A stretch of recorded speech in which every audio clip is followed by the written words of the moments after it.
Good afternoon, everyone. Thank you all for being here for our May meeting. Look forward to tonight's agenda briefing. I regret I won't be here on Thursday, but Mr. Harris will be able to manage through quite nicely. Um, Again, appreciate you all being here, and we'll go ahead and get started. Council, you've got your packets.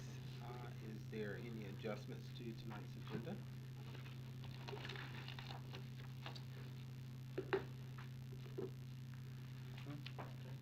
None? Staff? Yes, sir. Okay. With that, then I'll ask for a motion to approve the agenda as presented. I'll make that motion, Mr. Mayor. Thank you. Is there a second? No second. Motion's made, receive a second. All those in favor say aye. Aye. Any opposition? Hearing none, motion passes. We'll follow along our agenda. First item is comments from council and myself. I'll start with Mr. Now. Thank you, Mr. Mayor. I have a couple things. The first thing is I'd like to thank Isabella for taking care of reservations and what we needed to do at City Vision. It was great, and thank you. And it was very informative. Had a good time with the rest of our council, Helena and Tanya and Nick and myself and the mayor. It was very, very informative. Learned a lot of things. So I don't know if anyone else is going to bring it up, and I won't really dwell on it too much, but the wastewater, I think we got some good possibilities in the future that we can get something done. So I won't hit too much on that. But the second thing I have is last month I brought up about the chain crossed up at the Iredell County Fairgrounds. And I was wondering if we were able to get up there and take a look at it and come up with some type of resolution. I've gotten up there and looked at it, but I haven't had a conversation with the county manager yet. She's been tough to nail down with the budget going on right now. Okay. So we actually have a couple things to talk about, but that's still on the list, sir. Gotcha. All right, thank you. If we could just keep on that, I'd appreciate it. Yes, sir. And the next thing is, I spoke with Justin about this today. Up in the development where I live, the Barium Seasons Village, Ripple Fiber is up there, and they are putting high fiber cable in. And to let you guys know, and I'll go over the address after the meeting if you need it. But Ripple Fiber made a huge speed bump, better than the ones we put in on Northeast Way Drive. It's on Winterflake Drive around 176. And then there's some mild ones at 232 Winterflake and a few other small ones. So they've kind of brought some havoc up there with that. So being that those are our roads, I don't think that we should be on the hook to fix the speed bumps because it is pretty dangerous. It's that big. Next thing they did is a street light that they cut the cable for at 127 Autumn Frost Avenue, and the street light doesn't work, and it's around a pretty big curve that's kind of dangerous. So if we can address those situations with Ripple Fiber, Justin said they've been okay so far. He's been in conversation with them. So, but these are our kind of responsibilities, and we could be on the hook for financial things that they cost us. So if we could take care of that, I'd appreciate it. Yes, sir. Now, are these permanent speed bumps or? Well, they made speed bumps. You mean where they bored under? Yes.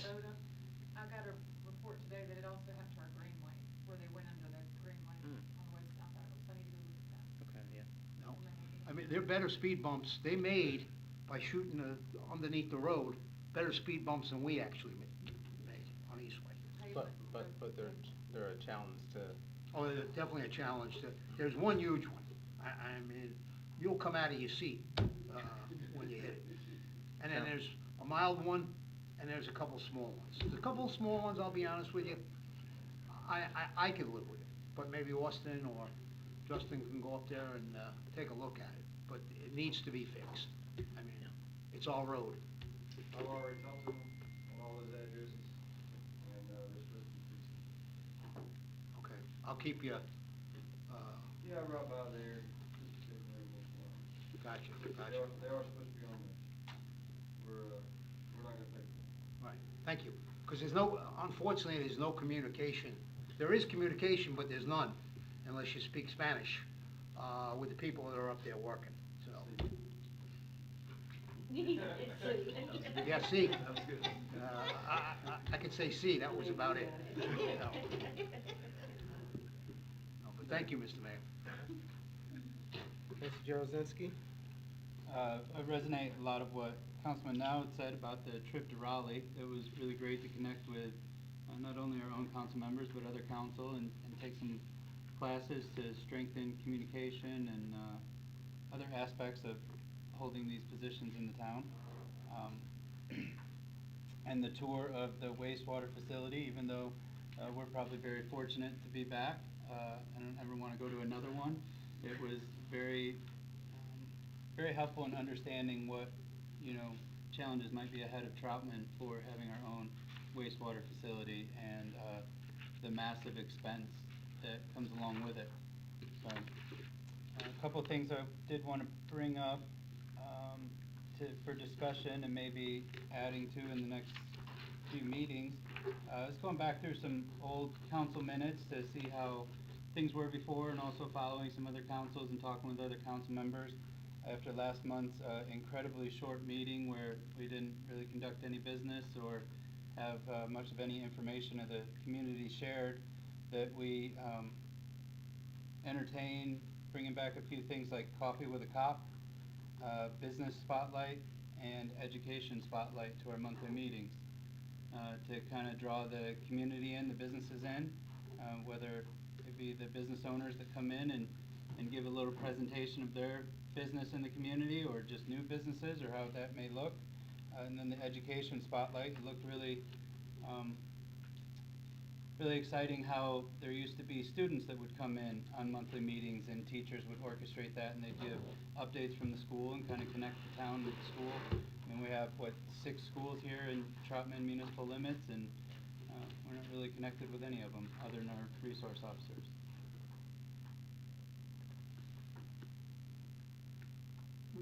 Anything else? No.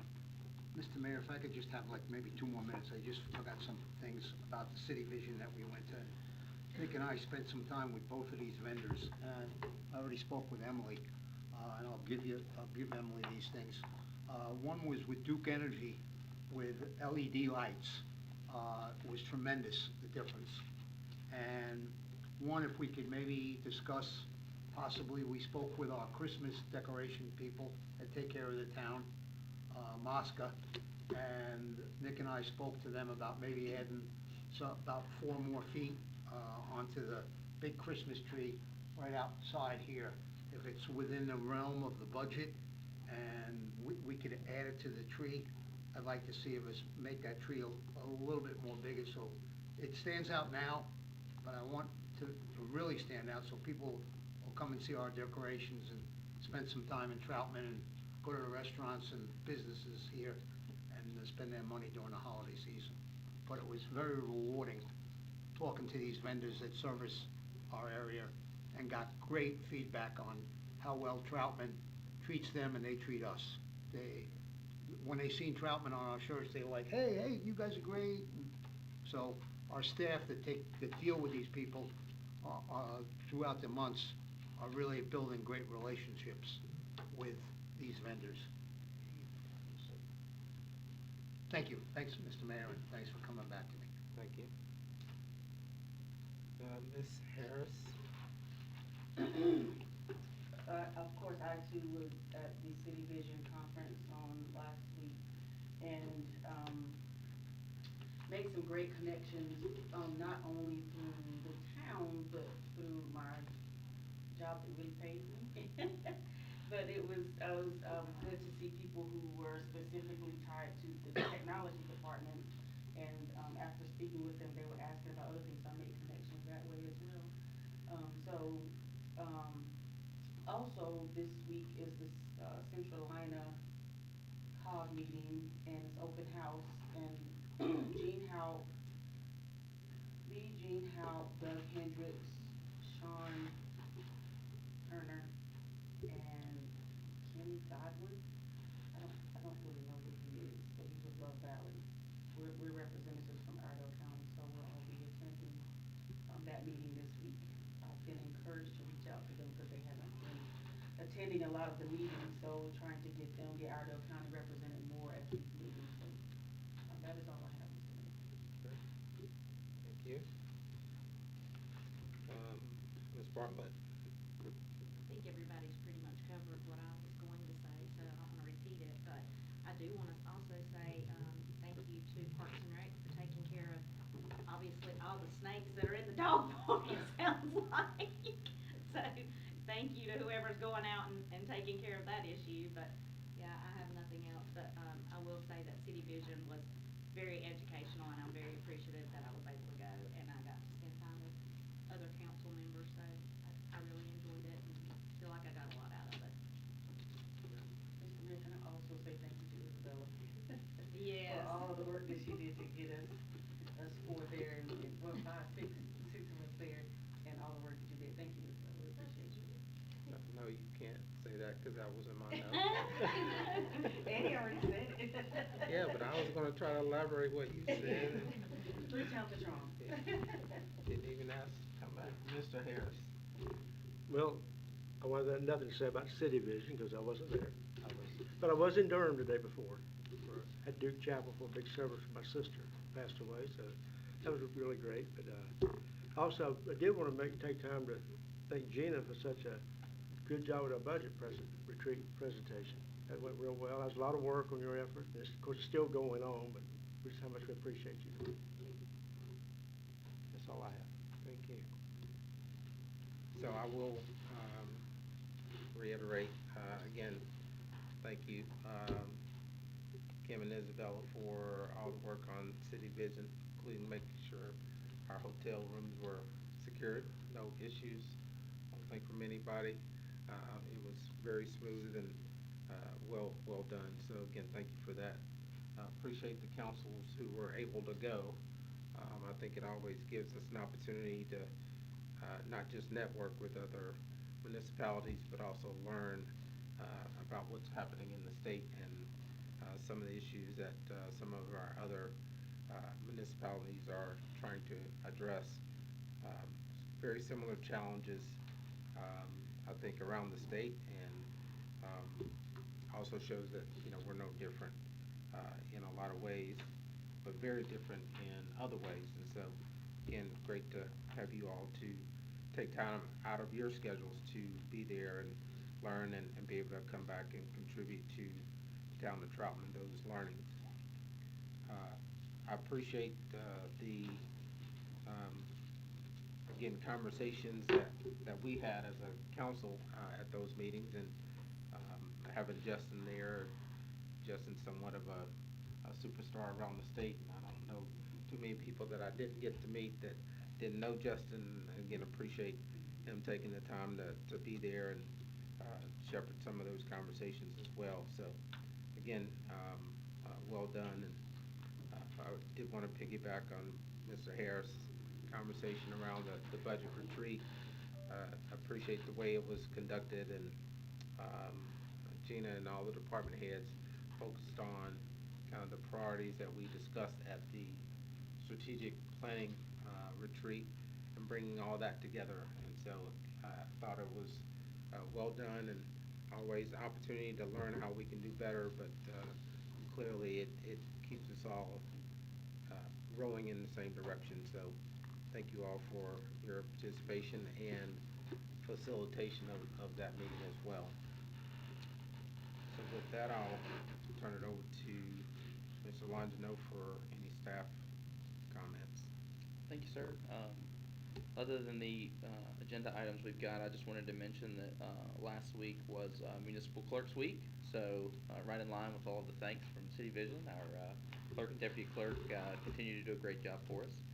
And this week is National Police Week, so I wanted to recognize the police department and the clerk department.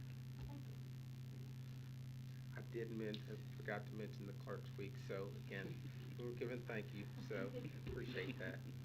Um, National Police Week, Bless you. again, very important, so please give our respect to all our officers who continue to keep us safe every day. I also wanted to mention, Mr. Harris, our condolences on the loss of your sister. I understand why you weren't able to be at the city vigil, so. With that, we'll move on down, and next item is, speaking of budget retreat. Yeah. Mr. Longino. It's a good segue. There were just a few things mentioned at the budget retreat that we wanted to make sure to circle back to. So in your packet, there's a brief memo and then some attached documentation. And I'll go through it real quick, and you all can let me know if there's any questions or any additional follow-up. And I did want to mention, too, that we've got some, of course, we talked about a lot at the budget retreat, and we're going to review the changes to the actual budget when we get to the Thursday night agenda. So these are sort of some other ancillary things that were still hanging out there. So I have in the memo that we're waiting to hear back from Duke Energy, but I wrote this memo on Thursday, and on Friday we heard back from Duke Energy. They were supposed to come out on Friday and do a site visit, and then they're going to put together a proposal, two proposals, one to replace the existing bulbs with LED bulbs, and another to actually replace the posts and mount them in concrete pads, and that would include updating the bulbs as well. But once we get that, we'll put that back in front of you all, but still waiting to receive that. Anything else you want to add? You think you'll get it midweek this week? Yeah. What do you think? Okay. So yeah, so more to come on that, but it's moving along. There was a question about utility rates at the budget retreat. So utility rates stayed flat for 23 and 24. They were increased in 25 due to increased costs from service providers, and same thing for the proposed budget for this next year. They're being increased as well due to increases from the providers. In the attached pages behind that, you'll see an update on fuel billing. So we didn't have any fuel numbers in the budget at the budget retreat, but we have those numbers now, and so those are provided for you. There was also a question about staffing comparisons from neighboring municipalities. So we have a comparison in there of staffing levels for your reference. There's also planning fees from Mooresville and Statesville, again for comparison purposes. And I left it off my bulleted list, but there is a page at the back of this item on the modular office building that we discussed. So I've got an aerial view of the proposed location for that, and the only change is it actually would be turned 90 degrees. So the company satellite came out and looked at it, and they said the way the ground slopes, it'd be easier for them to set it up running parallel to east-way rather than perpendicular. So that's about how big it would be and where it would sit on the site. And then behind that aerial map, you've got a layout of the actual building, and then some pictures of the interior and exterior. Just a quick question. Yes, Entryway would be off of Eastway from the vacant lots. So if it's turned 90 degrees running parallel to Eastway, there's a door on the front, and it'll just have some steps on it, and then the door on the back side that sort of faces the parking lot will have a ramp. And so the idea was you could pull in the current circular driveway that's there, and you could go right up the ramp, or you could walk around to the front and go up the front steps. But will there be driveway access off Eastway? Oh, I'm sorry. Yes, sir. There's a circular driveway, a gravel driveway that's already out there. Yeah.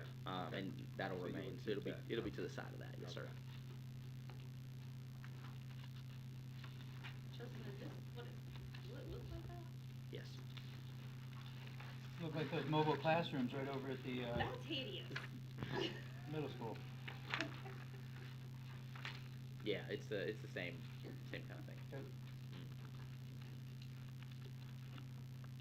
So it is just temporary. I mean, obviously that's just for some How long is this? space. I mean, it's going to be until the addition gets built onto town hall, so it's going to be a while. And when are we looking to have this installed? They can deliver it within a couple of weeks. Yes, we have to do some work on the land over there to level it out, to save us about $20,000. But it's about a 5-day delivery. So once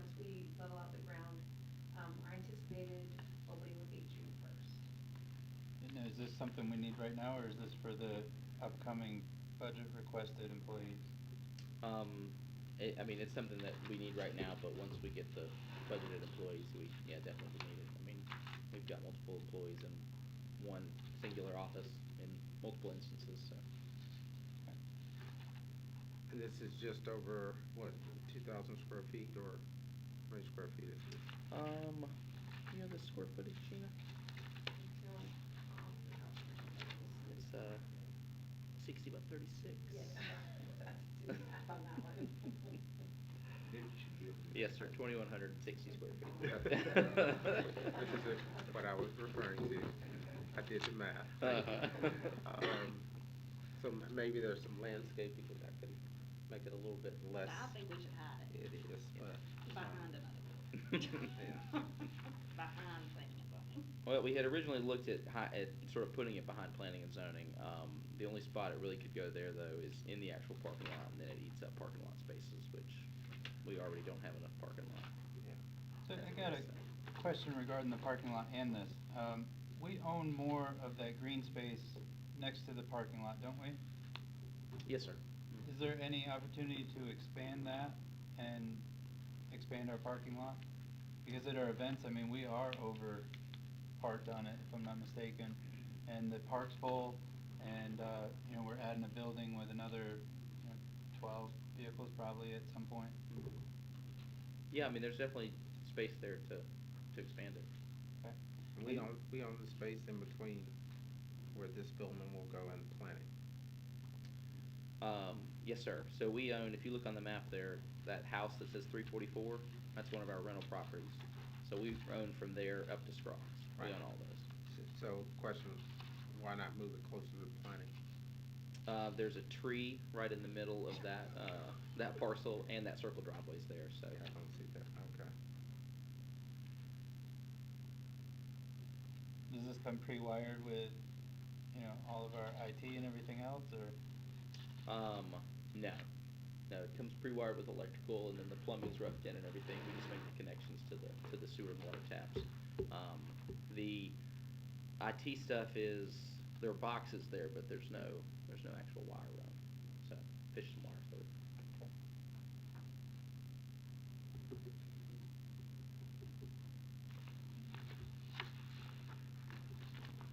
Landscape? Yes, sir. Yeah, there are, you also can't see it, but there are 3 fairly large trees that front Eastway Drive that that do help to sort of screen it already. But yeah, we'll do some landscaping in between those trees to hide it even more. Are we gonna have those trees limbed up before putting this in place, being that they're pretty old trees? We can certainly look at that. I mean, it's pretty visible through there, but yeah, we can look to see if there's any additional limbs to take off. Concerned any old dead branches, might fall on top of this while sure. it's sitting there before we get built out. Yeah. No, we'll definitely take a look at that. I was thinking looking through it, not looking above it, but yeah, we'll do that. I'm gonna go back to, this is gonna be in the middle of town for how long? I don't have an estimate yet on the time frame for the town hall edition. Is there anywhere else to put it? If there was, I mean. Well, I'm glad you bring it up, Tanya. I think it's gonna look better than the cars parked in the front lawns along Eastway Drive and the homes that you can't even see because the trees are so incredibly overgrown through the front porches and all around them. So, I mean, can it really get any worse in some places on Eastway? I mean, I'm just, I'm with you on it, right? The visibility and cleanliness of Eastway Drive.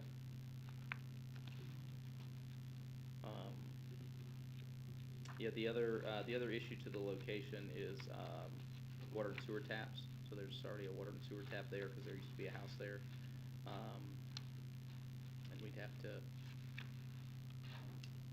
add a water and sewer tap, which would be difficult.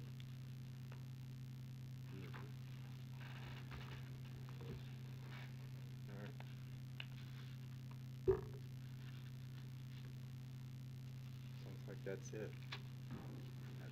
That's your spot. Okay. Yeah, I'm open to ideas, but we've pretty much explored any spot that we've got to do it.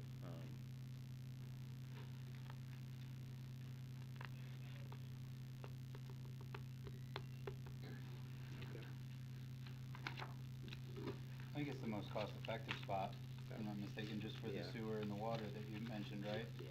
Like, having to run that anywhere else or get a new tap would be a lot more work. Mhm.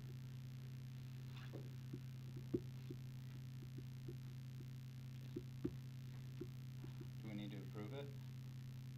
I mean, I would like consensus on it to move forward with it, so. Well, I motion that we hand the reins over to our manager to move forward with this project.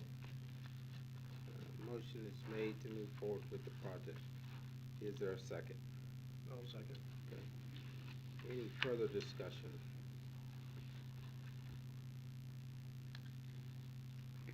Pull the teeth today. Only thing I would add, just I think at one point we thought about putting it on this side of the parking lot.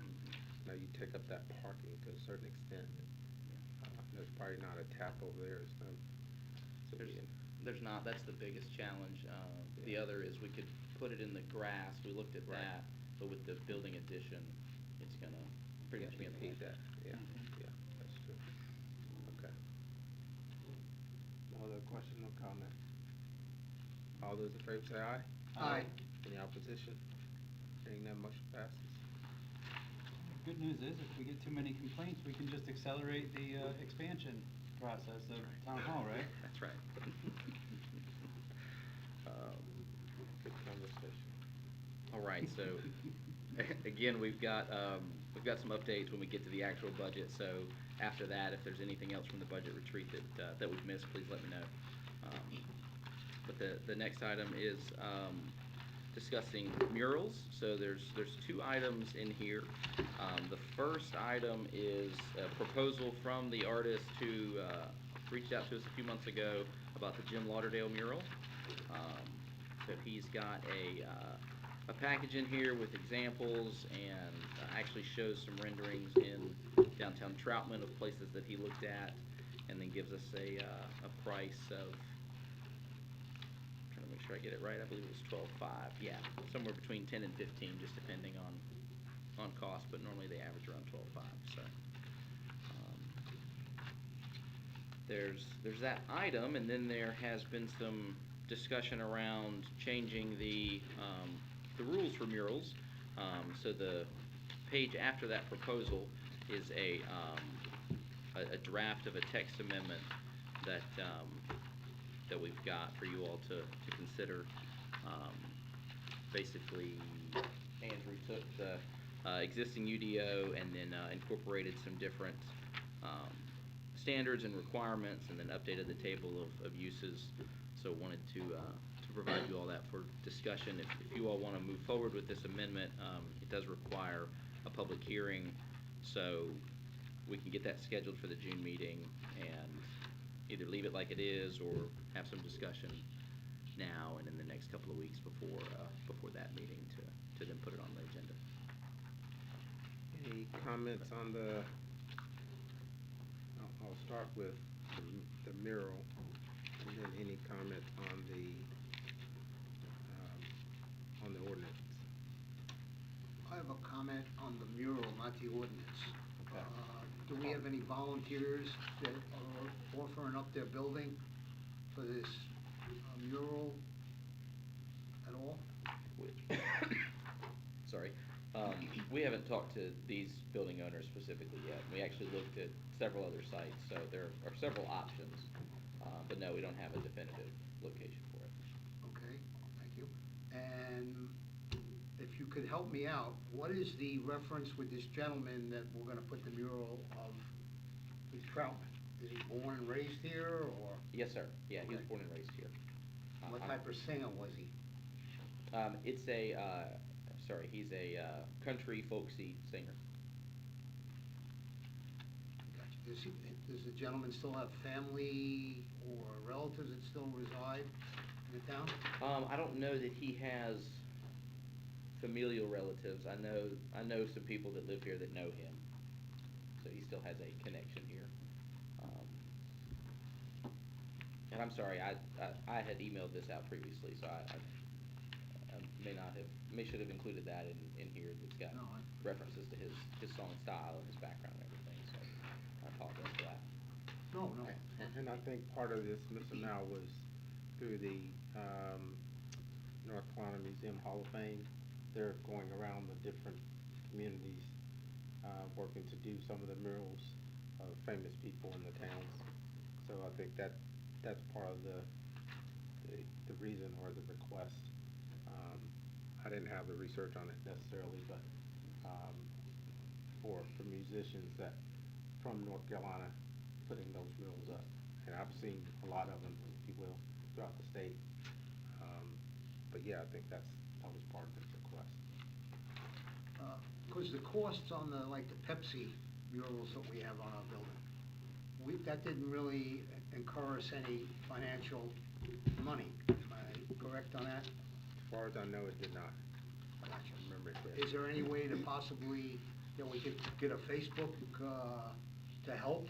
I mean, $15,000 out of our budget is a good amount of money that maybe we could possibly offset with people that really want to see this gentleman's face or mural, instead of us incurring the whole $15,000 expense. Do we know the number of people who are following this trail? I know that, like, with the wine trails, they have like a way that they monitor that, and they have people that have the little sheets and they check them off as they go through it, and then they have them signed off and all that stuff. Is there a way that they're following the trail, or? I'm sure that the North Carolina Music Hall of Fame has that data. I know that they provide that list and encourage people to drive the route and everything. It's So. supposed to bring tourism to our town as well, so I think that's part of, the reason we would wanna have it. Right. And- No, I and would need love the- it if they. Not mind the expense too much, because hopefully it's gonna bring money back into our community. Right, to our restaurants. Yeah.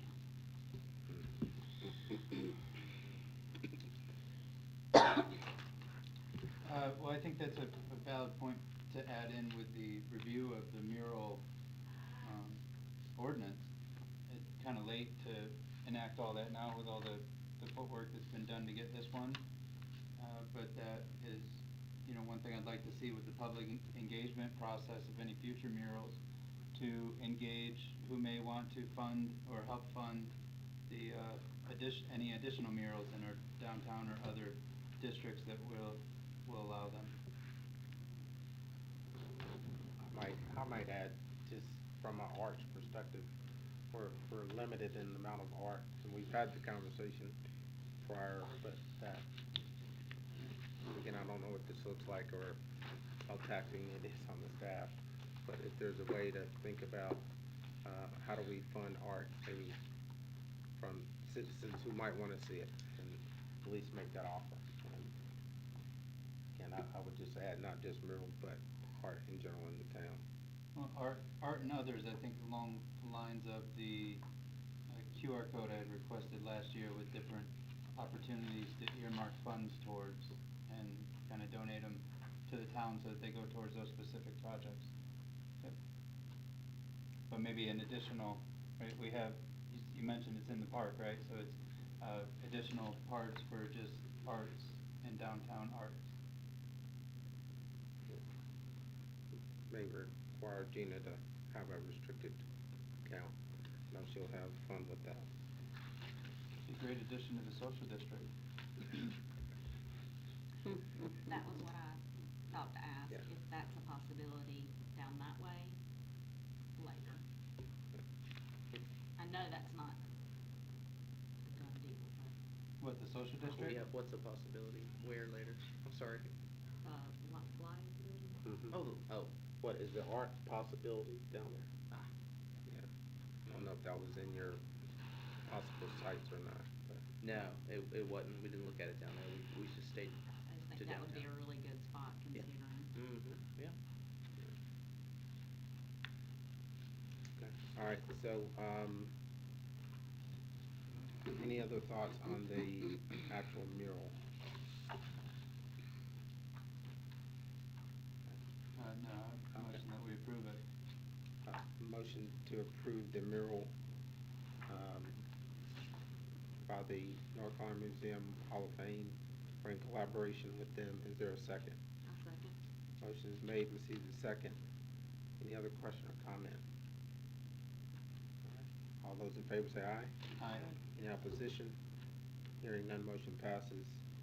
Now on the ordinance, questions or comments on the ordinance?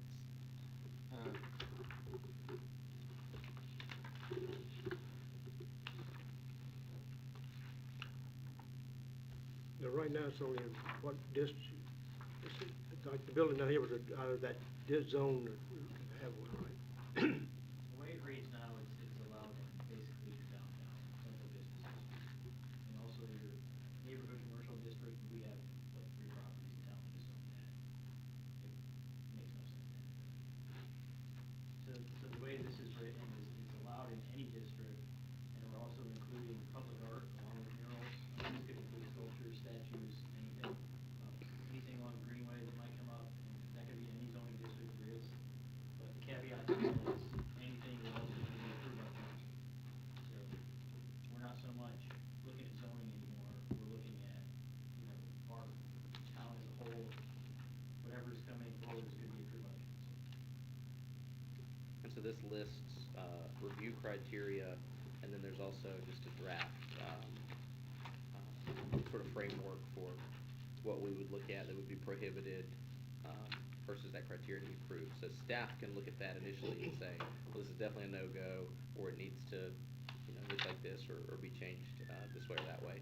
But then it's coming to you all for one sort of final review, knowing that it's already met the initial criteria that you're setting in this ordinance. Did I hear you right? You mentioned it's available for all districts, right? So the application will weed out where it can be and stuff through that approval process. In line with something Councilman Now had brought up, the public engagement piece, I'd like to see an opportunity here for it to be posted and encouragement for public comment, inquiry, whether it be a public forum or a notice by the town that will be reviewing something, so that can grab, hopefully try and garner some interest from anybody in the community that would like to move something forward with somebody else's idea. So you're asking for an additional notice for when it comes to council? For that final approval? No, it'd be at the very start of the whole process. I guess after getting staff approval to be posted, as this one here I have for reference, where all mural applications shall be posted for public review for a minimum of 10 days, be open for written public comment, require a public meeting prior to final approval, which is the town council meeting, but just that community engagement part. Yeah, so I have a hard time figuring out how we can engage the community without having the staff hear hear from the people that don't like it, because art is so subjective that you're going to have half the people love it and half the people hate it. And so if we hold a meeting here that staff run and the majority of the people that hate it show up, it's going to be confusing for us. Okay, well, it meets this criteria, but everybody hated it, so do we take it to council or do we not? So I get the idea. I'm just not sure how to fully get to that point where we're letting people know about it. Yeah, you make a very fair point. Here in Troutman, we have more people that speak against stuff show up than those that affirm it. So I understand that.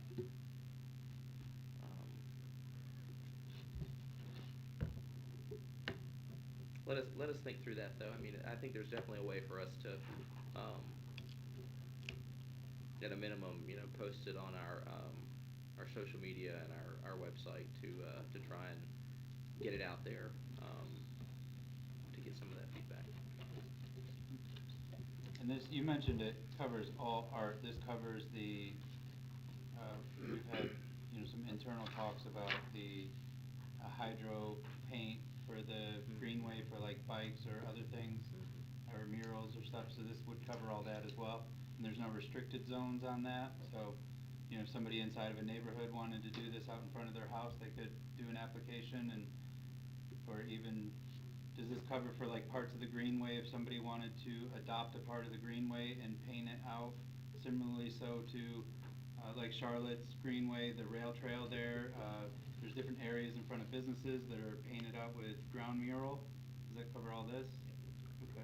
And that's kind of why I've opened it up to not being restricted by zoning district, because obviously the greenway goes through multiple zoning districts. Mhm. Some of those are residential. And, you know, if we want to look at statue in the park or something, this would cover that. Right. So it's more basically inclusive of all art. And at the same time, if we do move this way, the way I have this is I'm taking it out of the sign section because it says not to be considered a sign. Mhm. So any reference of a mural in section 6, which is our sign section, will be removed as part of this amendment. Okay. Just to give you a historical perspective, it has been lots of feedback when anything has been placed on or near that greenway. Just I was gonna say, greenway changes have to go before the greenway committee, and her name is Betty Jean Troutman. Yeah, I try not to, maybe I was a little more political about it, but, yeah, so, just FYI. Well, it's not quite yet an election year, so. Trying to notice before. Yeah. Thank you. Just a question on the art containing commercial advertising or branding. So we already have commercial advertising branding. Are we still married to, as a council, prohibiting that particular highlighted section? You go with the code, Yeah, we got that code size there, Mountain Dew, Mountain Dew, even though those are about, just about gone. yeah. Well, I don't But wanna see people it don't use them. repainted. Right, I mean, yeah, we'll leave that for another discussion. Yeah. So you're asking if we are open to removing that? Right, again, and again, I can't. Or your say this- grandfather did. Well, they would be, I assume, grandfathered in anyway, yeah. For now. But if, some other building owner discovered that there was a nice, yeah, you know, another, I'm gonna say Pepsi mural or, moon pie, mural up underneath their paint, and removed it and said, hey, you know, we wanna redo that, would you say, no, we're gonna paint over that, or what's, again, it's more of a commercial than it is, other type.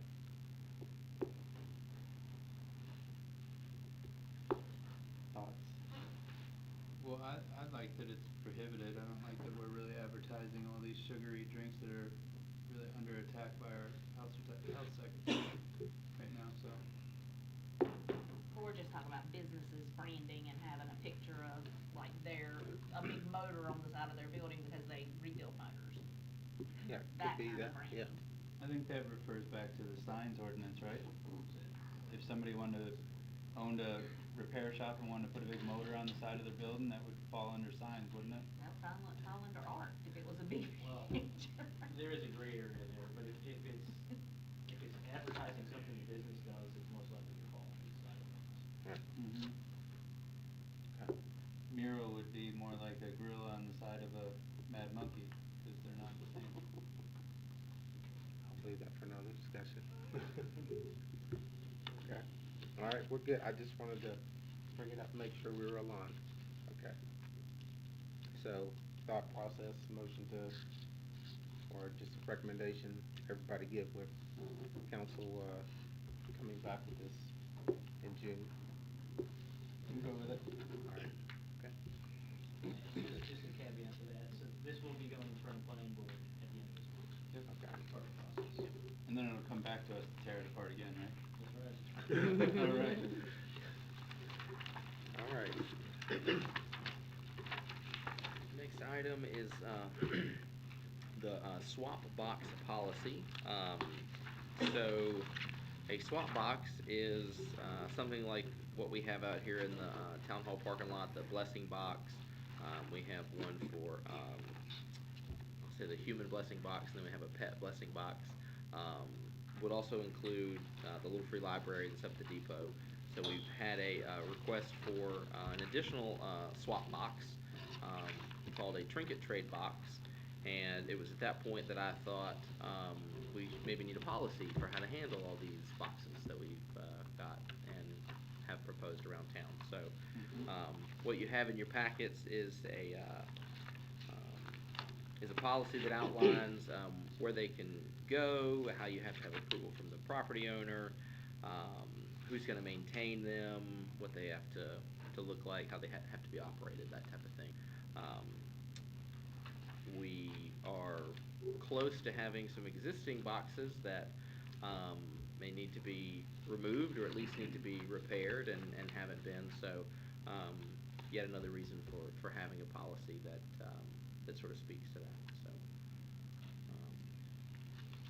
I wanted to provide that for you all to consider, and then if there's any changes or not, we would just plan to put it on the consent agenda for Thursday night. I appreciate the term and renewal part of that. I think that's important.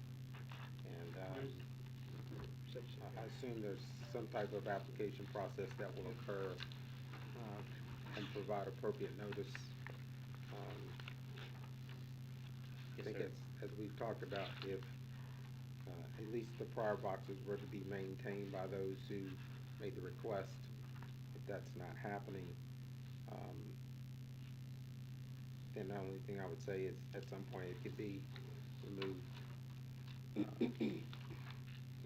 Is Based on the lack of maintenance, repair or maintenance. this term and renewal, is that kind of in line with the Adopt a Street program where someone will reach out to see if they'd still like to maintain it or if they are maintaining it, or is it a visual inspection to see if it's in good maintenance? What defines that? In terms of do they have to reapply, or will will they be notified, hey, 2 years is coming up and you need to either renew this or anything be mitigated at that time? It's more of an opportunity for us to say, we're at the 2-year mark, it doesn't look great, we haven't heard from you, you haven't maintained it, we're getting rid of it. So it's not a process where they have to continuously renew, but it's sort of a deadline for us to say, you haven't done anything, this is the time frame to do something. Okay. Yeah. All right. Can I ask for there to be a little bit more with that? Like they keep up with it on a quarterly basis, they need to come out, they need to show that they've been out and viewed it and checked on it, because, I mean, there's doors hanging open sometimes, and I don't know if Emily's, I'm sure she's seen that, but, there's issues with those boxes, and then they're not being filled, and then people are expecting stuff, and they need to, if they're gonna put it there, then they ask to put it there, then they need to be filling it. Yeah. Because I thought for a long time Emily was doing it. I had no idea. We are doing both of these now. But see, that's not Emily. But So there- I think there needs to be something more than just the 2 years. I think Oh, no, yeah. quarterly, there needs to be somebody coming in and saying, I just checked it, here's what I did, it's all in good shape. So Section 7 speaks to what the steward of the box will have to do, and that is regularly inspect and maintain the box, keep the area clean, free of litter and debris, and then remove inappropriate or prohibited items. So that section allows us where if on a random Tuesday we see it and it's in disrepair or needs to be inspected, for us to reach out to say, hey, you haven't complied with Section 7, please come by and check this box. I still The think 2 there year is should more be- for like completely removing it. But yes, yeah, that'll allow us to, on a weekly basis, call them if we have to. But if it's also being maintained, then it allows it to. I have a couple of questions. You mentioned, it says key considerations, existing boxes will be allowed to remain but will be brought into compliance. So at that point, do we establish a steward? Do they establish a steward and let us know? How does that work? Yeah, if there's not an existing steward, and if there's no one remaining for us to reach out to, then we could potentially just pull the remove box up. Yes, ma'am. Yeah. But yeah, if there's somebody or group that wants to take over a box, I mean, yeah, we can basically put them through the process and say, you're now responsible for this one. I think some of them were like scouts, and different ones came in and put these out, and about 2 years, what they were really wanted for is gone. Yeah. So they've kind of drifted on to another level. So, but it gives you a way to get a lot of it. Yeah, yeah. I'm sorry, Emily, is there something, anything else you wanted to add? Okay. I was gonna ask her about, on your report, somebody pulled ours off the hinges? They pulled the door? Yeah, I don't know if the wind got it or if it was Oh. vandalism, but we basically had to rebuild the whole front part of that food box this past month. Wow. Yeah, so you all will remember that one was proposed maybe 8 or 9 years ago, I guess, your first round here. Yeah, yeah. The group that brought it to us no longer maintains it. Luckily, the community has, several groups in the community have kind of adopted it, and they bring food and stuff, but in regards to making sure that old food is removed and bugs are taken out of it, and we clean the shelves and repair when it's broken, and the glass has been busted a couple times on it. The town, my department does that, so we're having a problem with the pet box now because the student who proposed that did not anticipate the problems of, she said when she brings items and food to it, people were taking the bags out and going and selling the bags on Facebook Marketplace of the pet food. So I suggested she open the bag, put it in baggies, and put them in there individually that doesn't have a barcode on it, it doesn't look, brand new, so that maybe more people could enjoy the bags, but also couldn't be resold. She did that for a little while. I think it's also become more costly than she anticipated a few years ago. So that's a project that's not been maintained at all. And a community group has not picked it up, so it's kind of just sitting there. So I would say that a large part of this process is us asking all the right questions on the front end, and inclusive of the Scouts project, these boxes so far have come through staff. We've worked out all the kinks, and before it even gets to you all, we determine if it's, because you remember you all will ask, do you recommend this? What do you think? Do you have any concerns or whatever? So just from the staff perspective, and then from council perspective, if we kind of work out all these things that we've learned now, because Right. we've done a few of them, we know what works and what doesn't, that will kind of help mitigate some of the problems that we've got going on right now, because we know what problems to anticipate going forward. But just approving the right things and passing on the right things. So I think we won't have so many boxes to maintain if we make the right choices on the front end. Yeah, you bring up a good point. I think if at any point there's whoever the named steward on the application is not able to be contacted or maintained, I think you still should have the right to remove or change that box. And maybe it's not that you remove the box, it might be that you reach out to another group and say, hey, there's a box, do you want to utilize that box or whatever. My question though is, I know at least going back, they paid to put the box in. That was not the town. We just gave them the specs to do so. I'm assuming that, I think I heard on the food box, but on the PEP, are we paying to buy the product to put in these boxes? No, we don't buy anything for them. Okay. We've just maintained and cleaned and repaired, but we've not bought any product. Okay. We've done canned food drives, like with Trails and Treats and stuff like that. Okay. We've hosted canned food drives, but we've not purchased any product. Okay. And the pet box has sat empty for probably a year now, because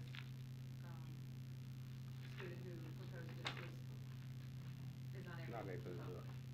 I thought it strange that the pet box was right up here at Town Hall when we got the dog park right there. Usually, pet boxes I see right at the entrance of a dog park or inside the little communal area. Yeah, the council at the time wanted it on cameras, because that's our swap spot, and all that could be on cameras for lack of vandalism. And not lack of that. Well, they're taking it and then taking it home and putting it on online, so I mean, I guess it wouldn't look like that. Debbie? Church members, when my church members started that big box, I'll go to the missions committee and ask how that all got brought. Okay. See if I can get something going and get your approval. All right, thank you. Now, Mr. Mayor, thank you. I I've only been involved with one of these approval applications. A young girl came in front of a council meeting on a Thursday night, did a nice presentation. Unfortunately, it hasn't really worked out as well as we probably would hope. But I would like to still see the council involved in a decision process on what we approve and what we disapprove with the town manager. But it was nice that that person or the people that are gonna propose come in front of the council. I think what Justin is proposing is still that. It says that it's gonna be No. approved by the town manager. Be a Okay. designee. So you still We can wanna- be designees also. Okay. Well, and that's a clarification I wanted to make, was do you all still want these to come to you, or do you want to establish the standards and then just have staff do it? Either way, I think it's it would be fine. important that our town manager is very involved. Right. And include him with the decision, but to take it away from the council, I would like to see that person still come here, put he or she's what she's proposing on. Okay. But have the town manager also involved and suggest to us, it's a good proposal, it's a bad proposal, they need to do this, but. So similar to the murals that we just talked Right, about. but still involve, Yeah, the council. final decision would be the town council. Okay.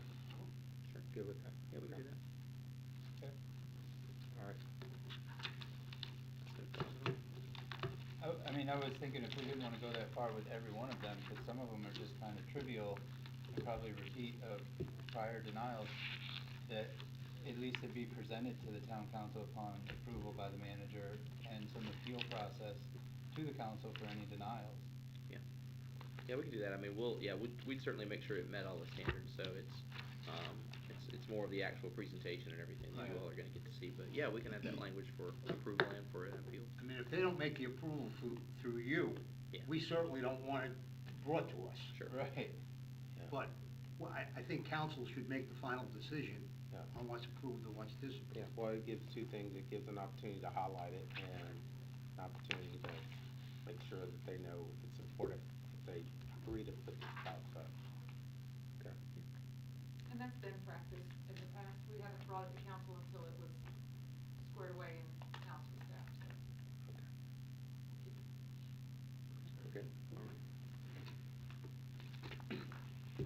So our next item is continued discussion from the budget retreat around electronic council packets.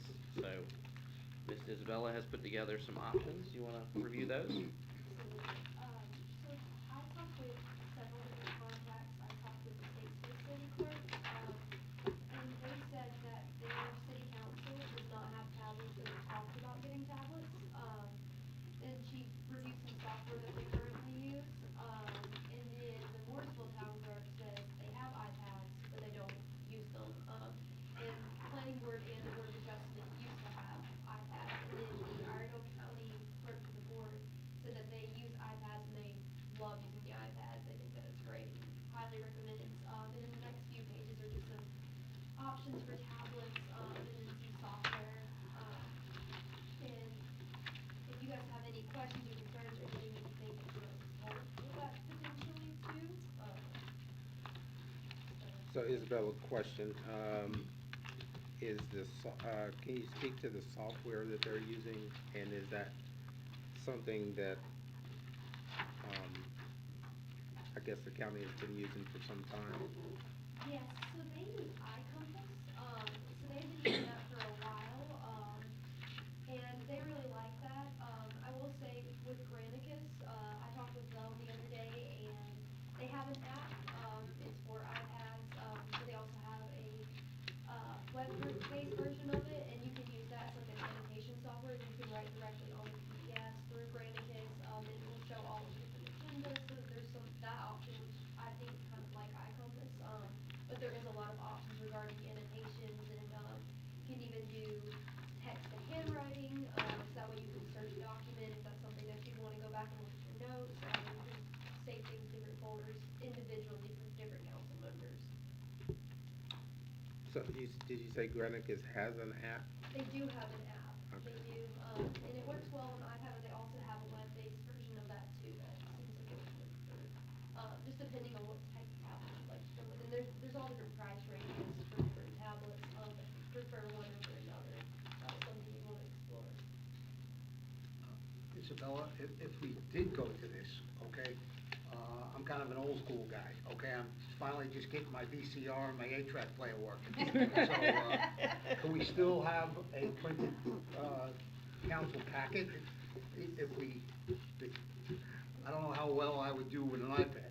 So I will say, in Statesville, what they're doing right now is a lot of council members will bring their own tablets, and then some of them will have it printed, so it's kind of an option, and once a quarter, she'll send out something and say, hey, would you wanna have an electronic packet, or would you rather have a paper packet, just to see and update where you wanna be. So, question, if today we said we want the app, we have our own electronic device, we're good with, we could do that today, but we would have to sign a new contract or agreement with Granicus. It's completely free, so I can help you install it, and then you just have to have your own username and password through, Granicus, and we can get it on your tablet today, yeah.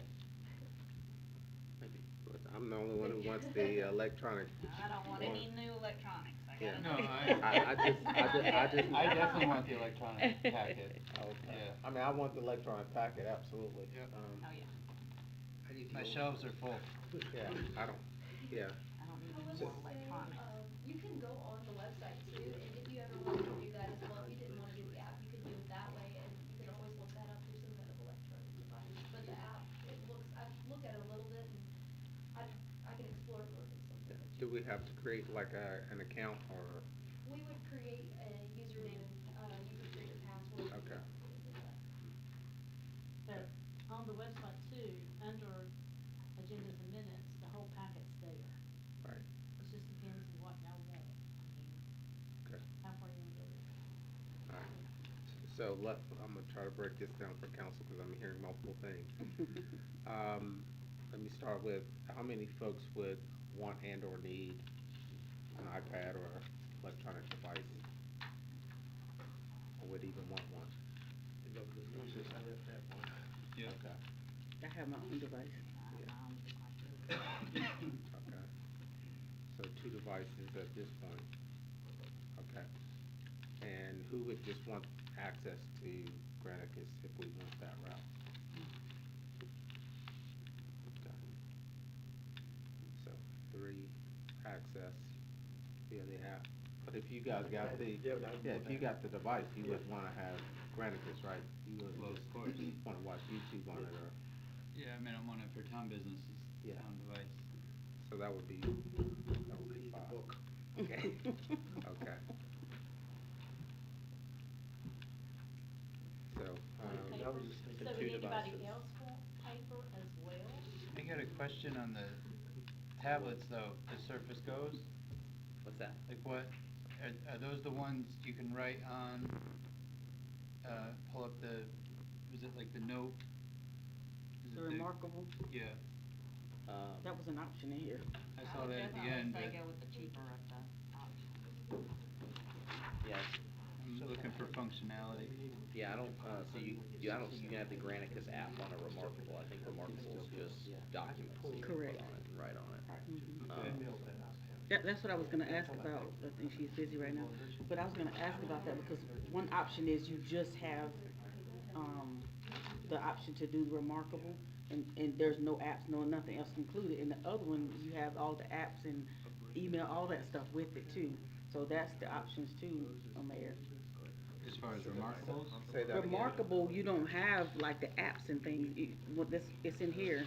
It's just The notes. Remarkable, you can just mark on the PDFs and stuff like that. And, is she talking? But yeah, but then the other option is to have the whole gamut. You can have apps and all the other stuff as well, but the Remarkable, you don't get all that, am I saying that right? I think it's in here somewhere. The Remarkable is just, you can mark on the app, on the PDF, correct? Yeah, you can just mark on the PDF, and you can like upload the PDF to your tablet. And- It's a lot cheaper. Right, right. Then the other option, you can have an iPad with the apps and all the other fun stuff on it, right? Yes, and there is software to lock it down if you were to have. Yeah, and I think it would be a pick one option for everybody, not Yeah. like you can get a Remarkable, you can get an iPad. Right. Because there's software we would invest in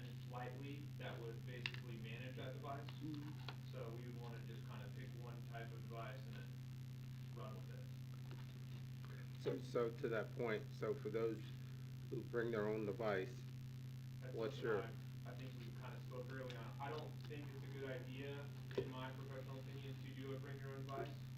I think it's, if you're gonna use something for town business, you would get assigned a device. Mm-hmm. Just for cybersecurity reasons. Yeah. Like, we have no control over that device, and we don't know if it's compromised or not, or something happens to it. And if there's important information on there, we wouldn't want it to get extorted or put out there. Not saying you would, but Right. a threat actor or someone else. Right, right, right. From the other side, we don't really want our personal information on town devices either. But we Right. wouldn't, You if wouldn't he's, use your town device for personal reasons. But if we put town information on a personal device, Sure. it doesn't change the relationship. And he was also saying that I legislate on Granicus would not be secure on the device, your device. We wouldn't be able to do it. do it. on, Isn't that right, Travis? That Do you what? wouldn't, recommend the Granicus part, the I legislate? On a personal device. Right. Yeah. oh, okay. Yeah. I think it's, I think for this, I think if, I like the idea of a hybrid environment because we have people who don't use technology, and we have people who like paper, and then we have people who like the technology, so I feel like we can come together, pick a device, and then if you want one and you wanna be on the digital format, you can get a tablet. Okay. That's fine. So we went from 2 devices to 5. Right. And, I know Eddie don't want it, so. And so it will come pre-installed with the apps that we need. Correct. I would say for continuity, the Microsoft Surface devices would be the top, being that we use Office 365, and it is our current town platform. So that would make the most sense. But you get 365 on an iPad too, right? Mhm. As far as I know. Right, so, how many want the iPad and how many want the Surface?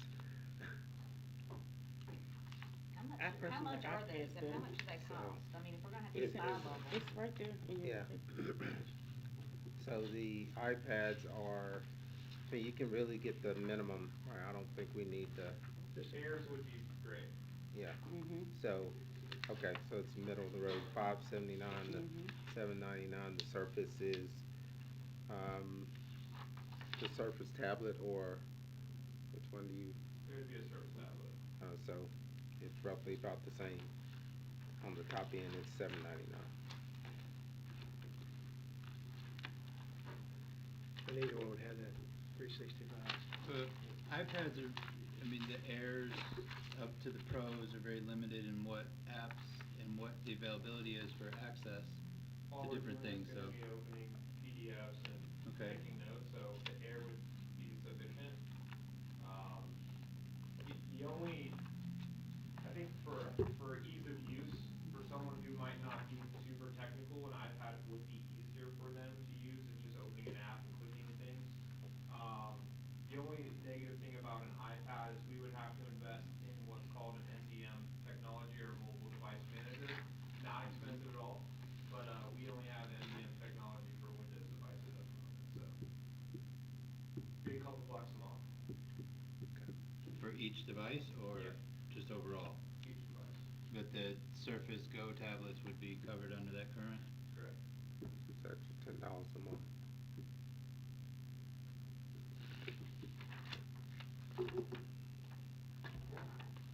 Are most folks Windows, or Microsoft, or most folks iPad? I do too. I'm an iPad. And the biggest thing here is, I think, trying to figure out if you guys are gonna, like, in theory, it sounds good, but my recommendation maybe would be to get one, once we decide on it, and then see if it's something you're gonna wanna actually use. Cause you might be in a meeting like this, and then you have to go back and look at other notes, and it might hinder you and not make your life easier. Right, yeah. So. I think we all know what an iPad does. I'm familiar a little bit with the Surface Go, and I think it's more in line with what we do here. So I'd like to at least see that. And I'm good with the iPad, I'm just the opposite. I don't like Surface I personally. don't either. So you got 2 against, everybody else? Because the iPad's a sheet of a user page. So that's 3 iPads, 1 Surface Go. Tanya? iPad. Okay. We're doing iPads. Nick, lost on this. Oh, that'll break my heart. All right. There's gonna come with OtterBox cases or durable cases. You gotta throw a case on there and then a case with a flip spot that holds a pen. Yes. So the pen would be with that as well? Okay. It says pen and keyboard is additional cost. Question, because when it was brought up, a lot of people said they don't want another piece of technology. Is a lot of people's mind changed? One person said that. Well, are we still gonna be able to get a hard copy? Mine would be. Yeah. Yeah, You and me, hard you and me are copy anytime you want. paper guys, Eddie. Yeah. I'm good with whatever you want. We're trying to bring everybody into 2026 and beyond. You're good, Eddie. We'll figure it out. Wakefield already cut down all the trees. You're right. So that's five We're gonna iPads. give some back.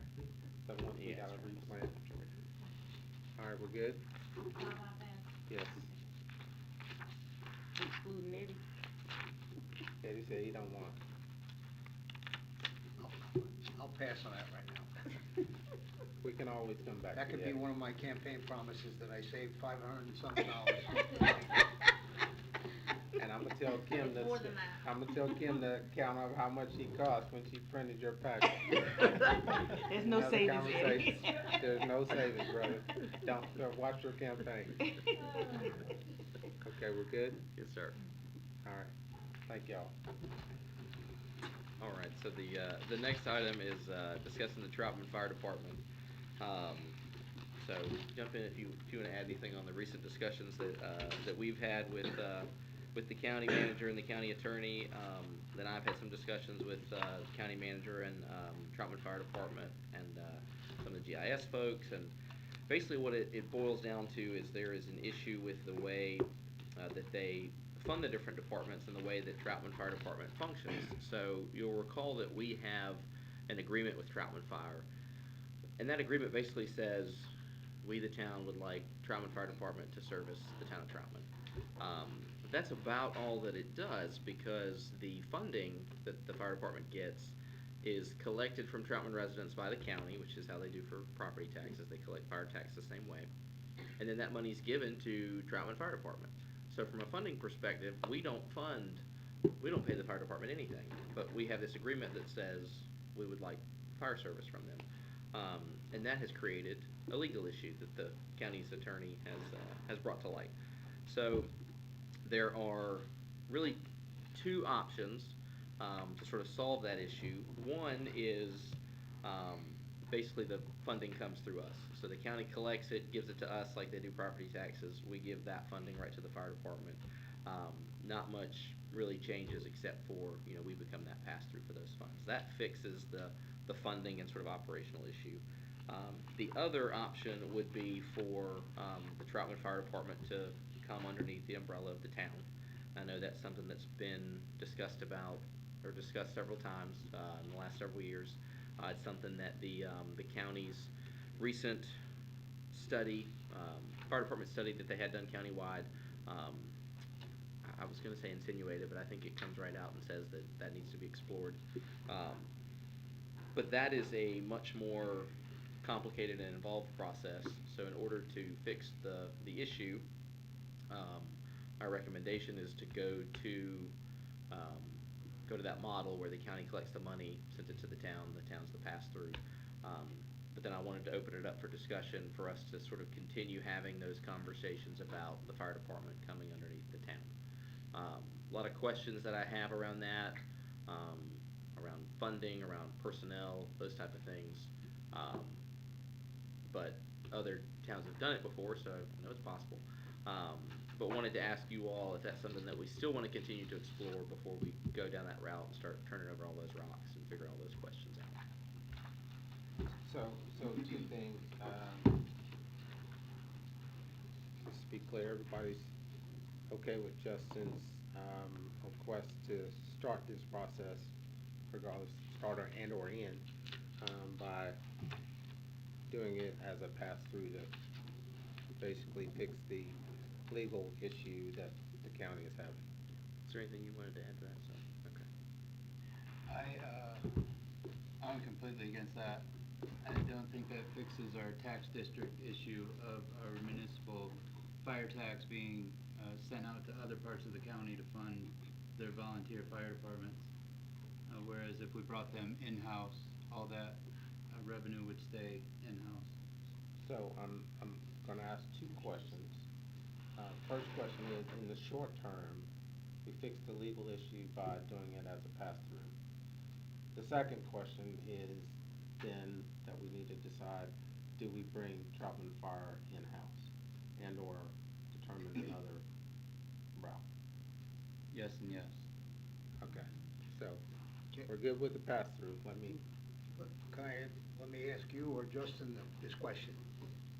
The two options that were explained, now I know that our fire tax is sent to the county. Yeah.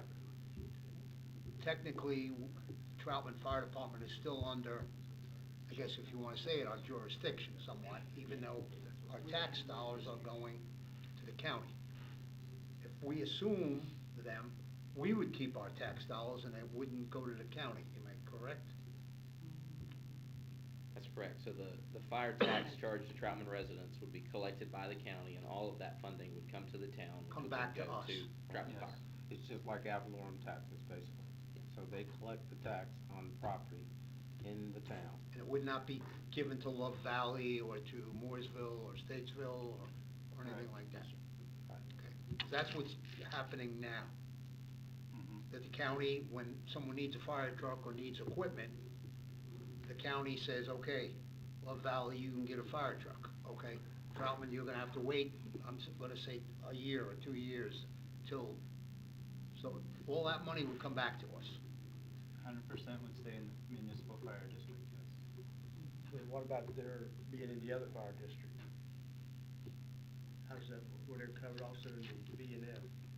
So that is a separate agreement they have with the county, so But the. they get money from that, from the county. Yes, so We wouldn't be they'll funded still that get way. money from the county, and then they'll get money from us. Yeah.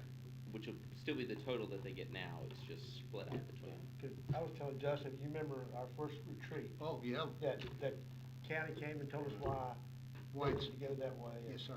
And pretty well pushed that through, and now they're saying it's illegal. There's something wrong with that. I mean. It tracks. It tracks. The attorney found it. Yeah. So we also basically have a paid fire department too. Well, before we get there, so I just wanna be clear, I'm gonna give Justin the authority on the first part of this. Cause the other piece of it is part of the detail that we're talking about. To fix the legal issue that we're facing, Justin has the authority to do the pass-through for right now. And as we do the pass-through, we need to do the research on the fire department, bringing it in-house so that, we can fix the issue that you brought up and also the issue that you're talking about, Mr. Knapp. Okay. So I want to take a page out of what I've learned in Statesville's playbook. What's the cost of this legal issue? What do we need to charge them in order to correct their legal issue? What does it cost us? Yeah, I mean, we're sitting Fix in. the county's legal issue. Mm-hmm. I think there could also be an argument made that we made an agreement with the fire department that didn't have any funding tied to it, and also created the other half of the issue, so I'm not sure that it's not just best to let that lie and continue to figure out what the future of Troutman Fire Department looks like. When was that agreement made? That's, the current agreement, I wanna say 2008, but that's been a long-standing agreement since, Yeah. like, it's the part of- 80s or yeah. something. 2020, when they came to the retreat, to put everything under, all the money was under the What's that? county. 1905, yeah. Yeah. Sorry. We had this town council, and I was a part of it, George was. Yeah. We had to make a decision to allow the county to take Troutman's tax money. You guys remember that? Mr. Mayor was on the, this was only, I'd say, less than 4 years ago. Yeah, that It was was that 2020. shared, it was kind of a shared, system that they were creating, I guess. And they said the county would be safer, they had all the Right. trucks and everything updated. But we had the option to say we didn't want it. Right. And we agreed to letting it go to the county. But I was Of course, thinking there was yeah. another step that was beneficial to the fire department, the firemen themselves, from. It was, yeah. And their role. Yeah, I think there was a lot of conversation about, that the fire department was able to get some additional funds too, because they needed some equipment updated, so they did get some benefit from it. Yeah. Where I think initially, they felt like they were gonna lose, it was gonna be more of a lose-lose scenario, but somehow there was some wins there, so. Well, I'm just curious when the legal compliance issue came into effect, because, you know, I hate that in the past, this council's been moved under legal compliance or threat of lawsuit or other things in order to act or get favorable, you know, outcomes of votes. So I just wanna know more about the legal compliance issue. When did it happen? When did it first occur? Was there a change at the state level?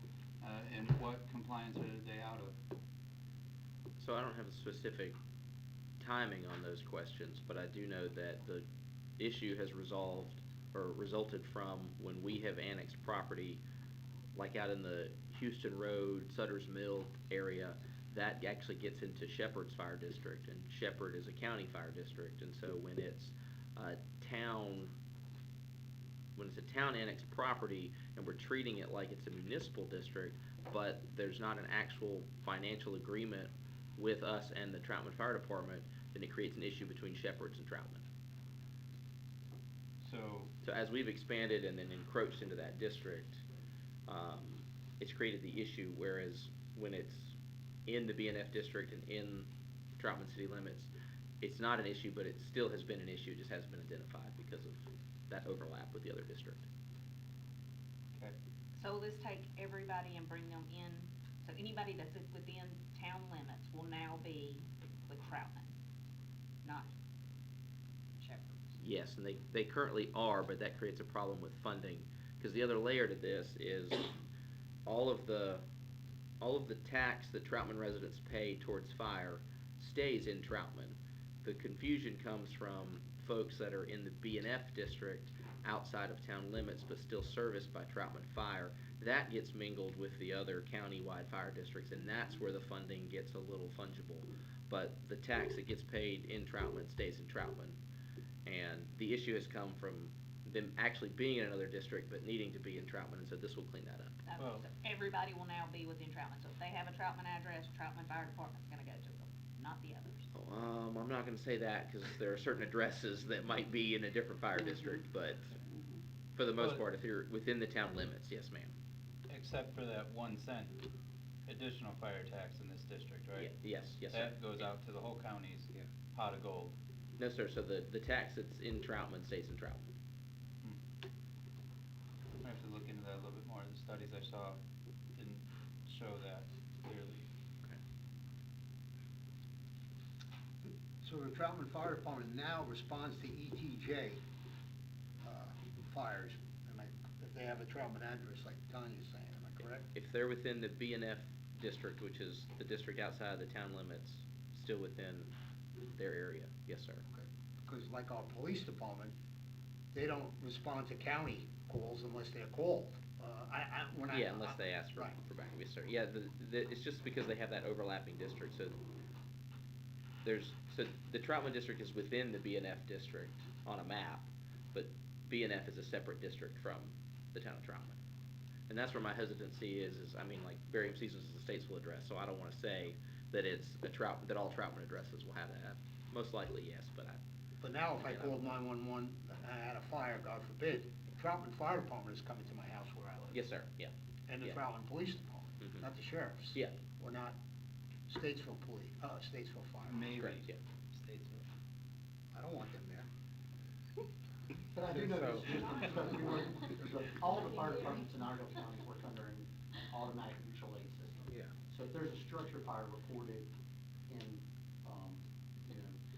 off of one of their neighborhoods off of Westmoreland, Shepherds and Troutman are automatically both dispatched in possibly Mooresville fire. So you're getting multiple departments to call, even in Statesville and Mooresville, they have, there, depending on where the call is, Shepherds Fire Department or Lake Norman may be coming with the city department. Yeah, and that actually gets into their ISO ratings, so on certain calls, they're required to have a certain number of people. And so at certain times, Shepherds can't provide that number of people, so they have to call in another department. So they've all got that mutual aid agreement, and they all will show up to make sure they've got enough people there to meet the requirements that the state puts forward. That's what I was looking for. I couldn't, thank you, Chief. Yeah, I knew there were mutual aid agreements, but I couldn't think of what we called them. I think that's the important piece. So regardless if you bring them in-house, you still potentially are gonna have the overlapping mutual aid agreements. Yes, sir. Where Right. somebody's gonna go. The same was if Troutman needed help from Statesville, Statesville would come with the mutual aid agreement. Correct. Which, Right. we wouldn't get Statesville's tax money, we would still just keep our own. You get the benefit, right. Not to confuse us more, we, volunteers, how does, how does that affect? Cause part of Troutman is still volunteer. At this point. Only 5? I was gonna say, yeah, they don't have very many volunteers. 28 staff, full-time, is that right? I said 32, but yeah, it's somewhere in there. Somewhere in Yeah, I think a lot of the departments volunteers, a lot of like even your county volunteer departments are actually staffed by people paid by the county to be there because the volunteer fire service is dying because of the trailer. Right. And I think the maybe chief came and told us that when he was here before. Maybe our chief would know a little bit about this. I know that some of our paid firemen are Charlotte firemen, okay? I don't think at Troutman anymore. Okay, well, But like, there's a lot of the departments. could you maybe help me out and say, Like would they be a Shepherd. paid Mooresville guy maybe, that's working up here? I think all of the guys at Troutman, this is their only fire department. Oh, okay, because my question would have been then, if a Charlotte fireman is up here getting paid, how does that work with insurance and? Well, right Hey. now, because they're not under local government. Yeah. So guys have retired from Statesville and then can go work there full time. Whereas if it was a city fire department, they can't rejoin this local government retirement system. So there's no such thing then as a part-time fireman then, In the county there is. in the county, not our department though, right? Yeah. So there are guys that are at Charlotte and Concord that live here that then work part-time at, say, Mount Warren or Lake Norman on their days off from Charlotte. Right. I understand today they're not municipal employees. Because they don't get state retirement or anything. My question with part-time guys technically, I wouldn't guess they be in a could. pension system then. Yeah, but that's a question if you're gonna bring them in. Right. How do you then start to have those conversations? But that's not, again, to Justin's first point of the pass-through, we need to clean that piece up, get the funding Yeah, straight.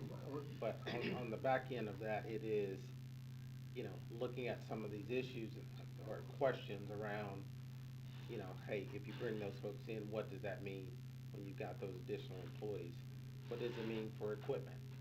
You gotta start budgeting for those sorts of things, and all that's still not part of the conversation yet. I mean, just keep in mind too, like Austin's vac, okay, that cost us, $800,000 back in the day, not years ago, but 4 years ago, say. That fire truck is 2 million, 3 million, an aerial ladder is way Yeah. above $5 million. Yeah, yeah. So, I mean, Yeah. here we were coming to grips with giving Austin, that vac truck. Now we're gonna be making decisions on $5 million pieces of fire apparatus. And what I would offer is that, so we're not swirling in a council meeting, is that I get some council members who are willing to have a committee that we could begin to explore this with the fire chief and his staff around, and with Justin, what that looks like if we wanna go that direction. Yeah. So, All right, well, let's do that. Do we need to form a committee now? yes, if I can get through number one. Oh. No, one is the pass-through that I So finished. I move to approve the pass-through of Okay, thank you. the compliance issue. Motion is made to approve the pass-through. Is there a second? Thank you. All those in favor say aye. Aye. Any opposition? Okay, so you have that piece. Yes, sir. Thank you. Second part of this is, do we want to explore with the chief, bringing Troutman Fire into the municipality? Yes. Yes. Okay, if so, is there a motion to have a committee to do that? Move that we form the committee to talk with the fire chief about assimilating into Troutman. Okay, Town of is there a Troutman. second? I'll second. Okay, motion is made, receive the second. In the question component of this, who would like to be on that committee? I would. Okay, I got 3 people. No, I'm good I then. can't I have don't need to 3. be on it. Okay, so, You can take 2 others. all right, Mr. Now and Ms. Bartlett. Okay. And myself, and Justin, 2. Okay. All those in favor say aye. Well, I want to ask, I'd like to, well, confer, a question. Would it be sound to have the gentleman that has provided all the fire studies to us on that committee as well? Not on the committee, but we can Okay. recommend. Yeah, we'll invite him in. All right. All those in favor say aye. Aye. Any opposition? Okay, hearing none, motion passes.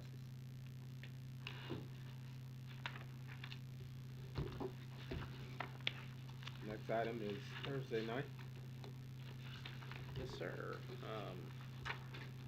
So on the Thursday night agenda, we've got minutes. Then we have, oh yeah. Consent, yeah.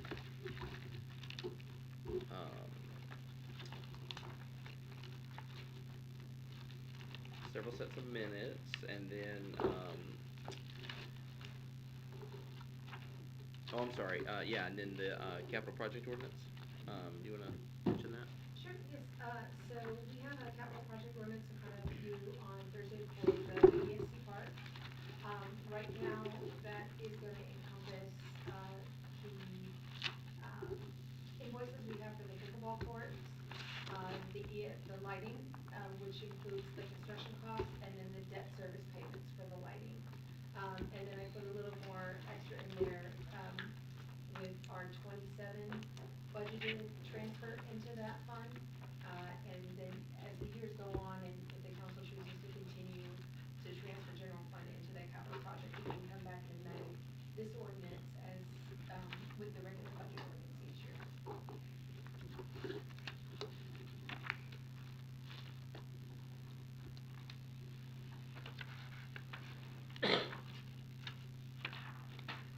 Any questions on that? And the, next item under consent is, to approve our contract with our, auditors. Is this the 3rd year for this contract? So 3rd year is typically a 3-year contract. So this will approve the last year of that 3-year contract and, have them do our audit one more time, and then we'll, put it out for bid next year. They can reapply, but, keep that on a 3-year cycle.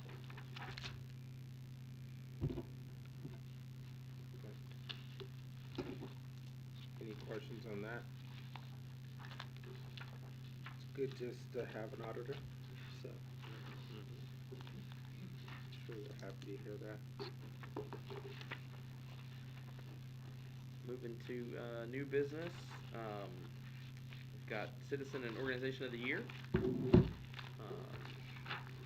you've got a couple of applications in there, for you all to consider Thursday night.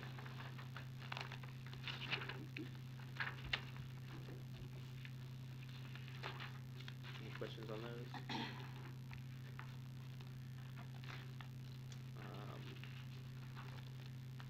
Then we've, got a public hearing for something called the fiscal year 27 budget ordinance. So we have a, report from your finance director, the manager's budget message, the proposed ordinance, then the general fund budget, the water and sewer budget, the occupancy tax fund budget, and then the proposed schedule of fees. Gina, do you wanna cover any updates from the retreat that were made in there, or anything else? Sure, yeah, so, All of the changes that were requested at the budget retreat were included, so council travel and training budget line item has gone up to $12,000 total. And put more in training, or more travel for training, but we can always move that if we need to. One of the other significant changes we made is using, for council's direction, we're gonna use the Economic Development Fund to pay off the balance of the Wagner Street loan. So that debt service payment is no longer in the budget. That was around $90,000. Um, we did, we do have the 2.5% increase in water and sewer rates. And then for the schedule of fees, just to let you all know, we did increase the solid waste fees. Waste Pro has come to us, letting us know that there's gonna be a 4.7% increase in garbage and recycling rates, along with the cost of an extra bin. So we've increased all of those rates as well. So I know that before the council had, determined that it wanted to make sure that the fees offset the costs. So this schedule of fees does that. I think that's about it. We did all the other changes, and if you see in there, we have, the line item budget for you. So just so you can show what we've actually, and these actuals are updated. I know at the budget retreat, we had actuals through March 30th, so this is actually for April 30th. So you can see a better picture of what we've spent so far. We put the $3 leaf and limit pickup in there too. Oh, yes, yes, and that's the other thing. In the schedule of fees, we also added a $3 per resident leaf and limb pickup fee. So that was one of the things that the council had asked us to do, was to look at how much it would cost for us to recoup the $145,000 that we have budgeted next year for leaf and limb pickup. So we worked it out to about $3 per resident. Does that also include the street sweeper? It does not include the street sweeper, no, it's only the leaf and limb pickup. Gina, I have a question about our Waste Pro. Would you happen to know how long our contract is with them? Yes, it goes through June 30th of 2031. We can't get out of it till then, correct? Not without cause, no. Okay. Thank you. I would like to say though that we actually met with them because, you know, my office is the one that takes the customer service complaints from the citizens, and we know that there's been an increase in that. So we had a meeting with them a week ago Friday. We presented our information and just really let them know how unacceptable it was that we had this many customer complaints and they were not meeting the terms of their contract. I think there was some organizational issues on their end that just found out today have been taken care of. And so far, just for instance, one of the big things we had is we had 32 customers that needed new recycling bins. We met with them Friday morning, and by Saturday morning, all 32 customers had their recycling bins delivered to them on Saturday. So I think we made it pretty clear that we expect, we're paying for a specific level of service, and if we don't receive that service, then we will look at the terms of our contract and go from there. I was gonna ask a question, as far as that's concerned. I know I dealt with contracts before, if they're not giving us that level of service, cause you said we couldn't get out of it without a cost. Do we include in our contract where we can get out without a cost because the service is not acceptable? For a cause. Right, Sorry, right, yes, right. yes, sorry, California accent. Yeah, so we can, if they're not performing up to our standards, the standards that they agree to in their contract, then we have to provide them 180 days written notice if we're going to terminate the contract.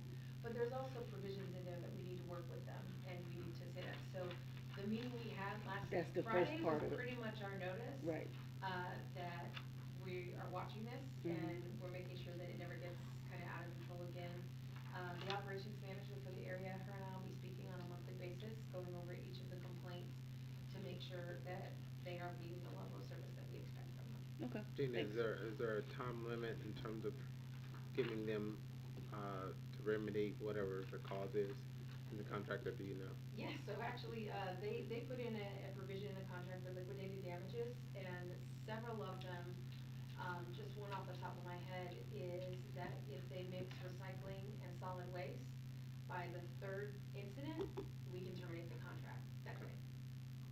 So there are very specific provisions in there, and so that's what we're gonna be monitoring to make sure that if it reaches that threshold, then the town is able to take whatever legal means it has to, remedy the situation.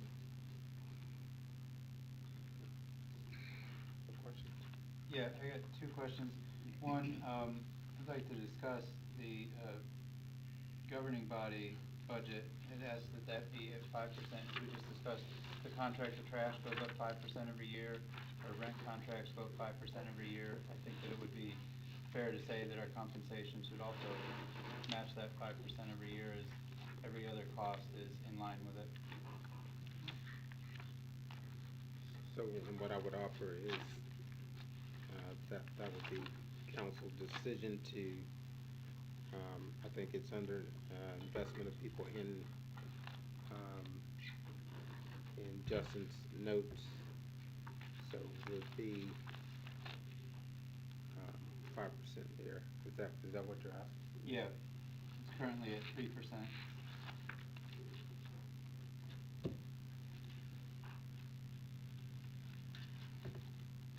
First line ledger in the budget, the governing body.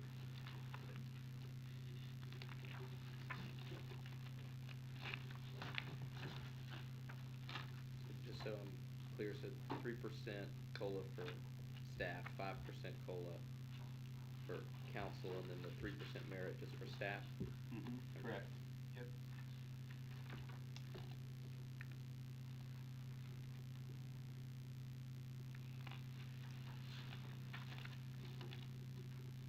Any feedback?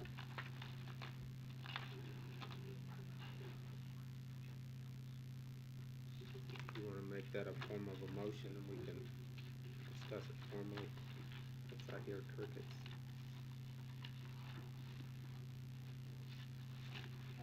Move that we make the council compensation 5% year-over-year increase instead of 3%. Is there a second? Second. Okay, motion made, received a second. Questions and or comments?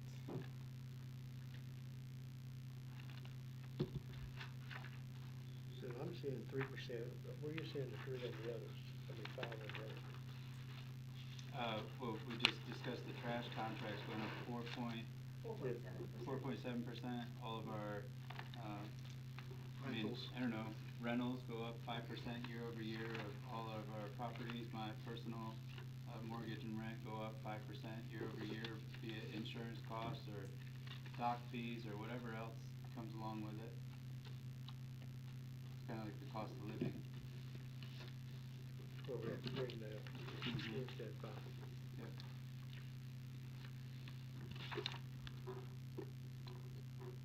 So you are proposing that we get an increase of 5%, but the staff does not? The staff currently gets the 3% COLA plus the manager determined merit raise. Yeah, 3% merit, yeah, up to 3% merit, yeah. That's based on evaluations.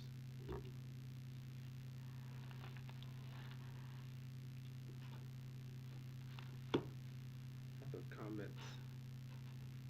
So the motion on the floor is just for council right now, right? Correct.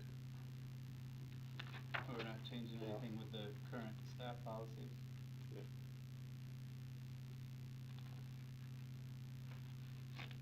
You can always ask Mr. Jarosinski to amend his motion further.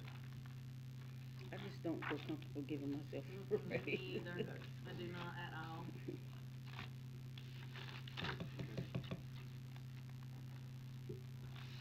Other comments?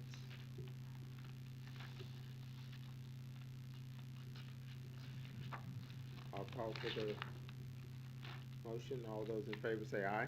Aye. Opposition? Nay.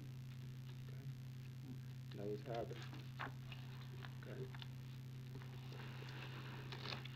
Mr. Mayor, I have Yes, another sir. question if I could ask Gina. Because again, it's so long ago, our lease with Dollar General. We were kind of discussing this where we just went away. I know is it $2,000 a year? Yes, that's Okay. the monthly rental. water, electric, is that included, or they pay for that separate? They pay for that separately. Separately? Yes. And what Councilman Jaruzelski just brought up, it's a 5% increase every year? Not on our part, no. We have not, have not had discussions with our property manager to increase the rental fees 5% year over year. We have long-term contracts with, the Wagner Street properties. Right. And I'd have to look at the dates. Some of our rental agreements are within the fiscal year, so we can't really amend that. It's not in our typical fiscal year, July 1st to June 30th. Some of them are October through October, depending on when they rented out the location. So, but as far as I've read, we don't have a year-over-year increase in our rental properties. So that $2,000 for Dollar General then is in when the lease runs out? Yes. Which is, Yes, sir. would you happen to know? Okay, do no. not know. I could find out If you for could get that you. answer, I'd appreciate it. Yes. Only because, I mean, I feel that $2,000 is pretty low per month. So Extremely low. I think we should revisit that possibly if we can. I can definitely take a look at the lease and come back with some information about it. Sure. Okay. Other questions regarding the budget? So we just, okay, I want to clarify, we just voted on just council stuff, staff stuff that was not affected, right? No, Nothing what I just, okay, let's no, make sure. just based on the recommendation that's in. No, but I also, you know, as I'm not here to make many friends, I'm here to get the council and everybody else in the town at the table. I surely hope not to hear the excuse of I'm busy working, doing another job, or I don't have time when it comes to discussing town business or being part of committees and other things that it requires for us to do this job. Because there seems to be a very sidestep of seeking training and other things at times that it's just not worth it because it's such a low stipend. So if there's no other compelling motion to get people to the table and to take the classes and to get the proper training and get the background for things and put the time in, other than financial, I'm not sure what it is, and I'd love to hear it. Thank you, Mr. Jaruzelski, for your comments. I think we've made the motion and Yes. we've moved on.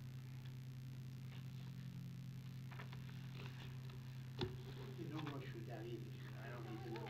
Yeah, no, I'll get it to you as soon as I can. So that is all that we have for Thursday night.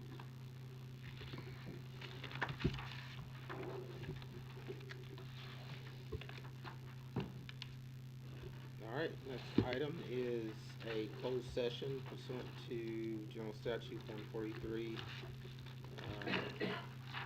that should be 318, 11A3, to consult with an attorney.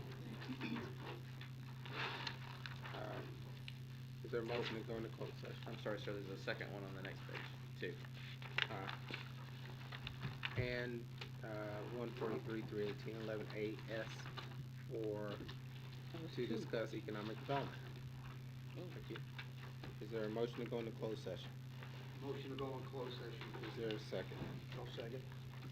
All those in favor say aye. Aye. The opposition